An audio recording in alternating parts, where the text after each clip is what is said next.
Hello, hello, hello, hello, hello. Thank you for joining me.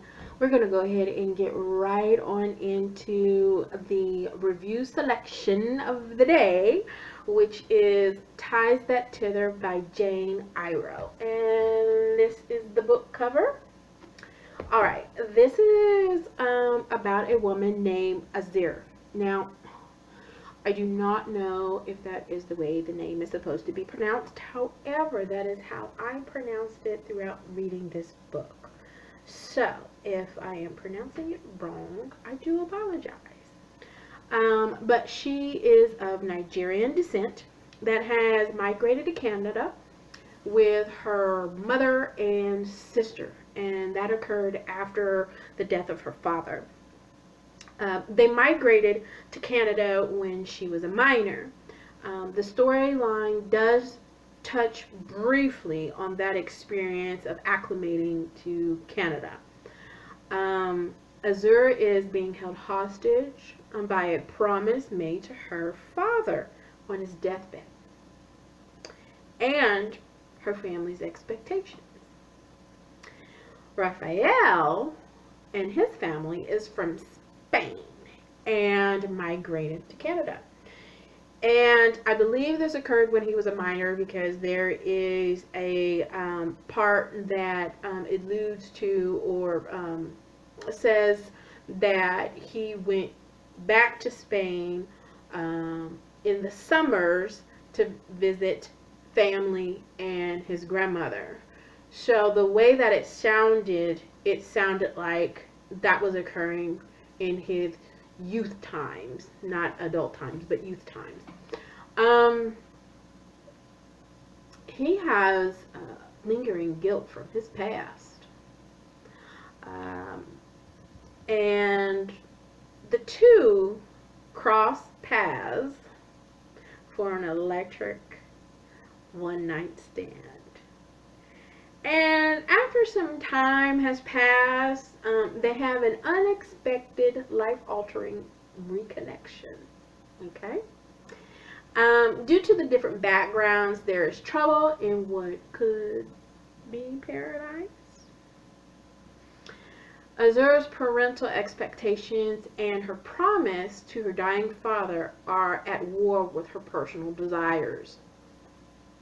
Raphael wants to be with her, but is hanging on to a secret that won't allow him to be completely honest and transparent with her, and it causes some problems. The family dynamics and interference of family customs and beliefs are touched on in the story. Now, with the story, it is saturated in the differences between the cultures and race.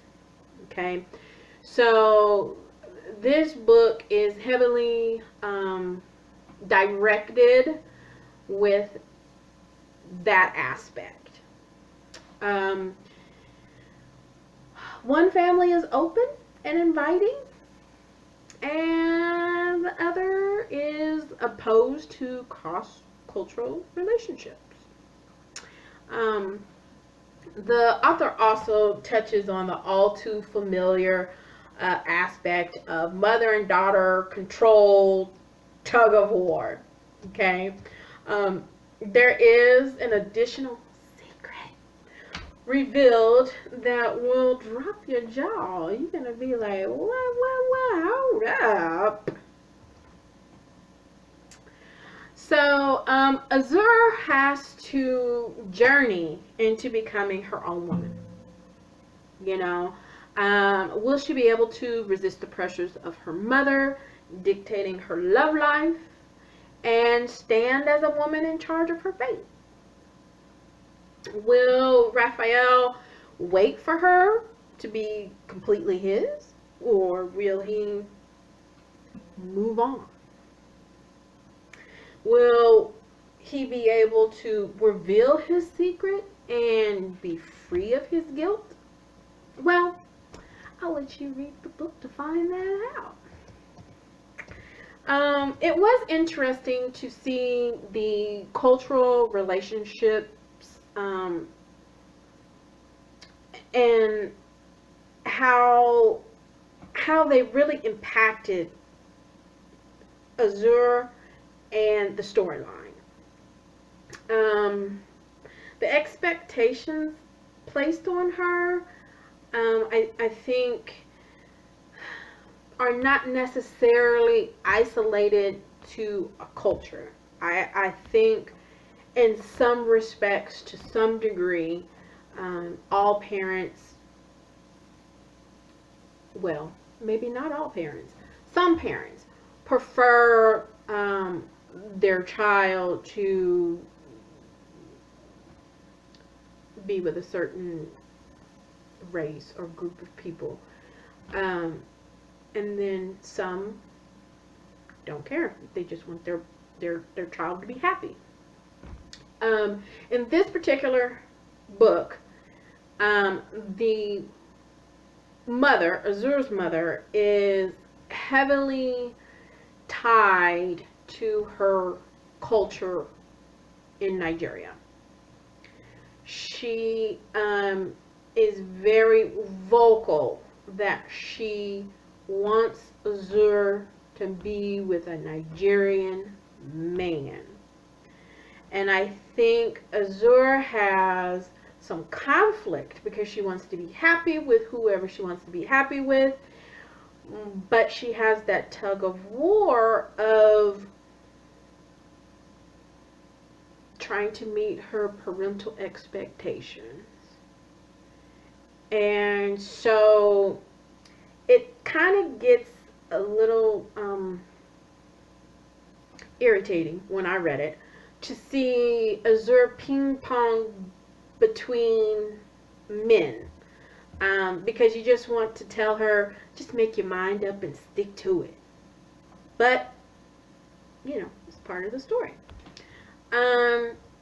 Azure's mother is, well, she's downright disrespectful. Disrespectful towards Raphael and Azure. So it's just not isolated to her child. I mean, she's disrespectful to him too. But the mom has a secret of her own. So it's almost like you might want to worry about yourself, mama dear. But that was a little nugget for you. Okay. This book also touched on grief and how one may find it hard to not carry a bit of guilt from moving on with their lives. The story may have you ponder on if making other people happy when you're not, or at your expense, is worth the misery. That is something definitely to chew on from this book. This was a moderate paced book. It was a good read.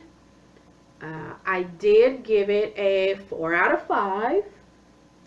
5. So click like, click share. If you've read the book, comment your thoughts. But until then, until next time, keep turning the pages, my book lover.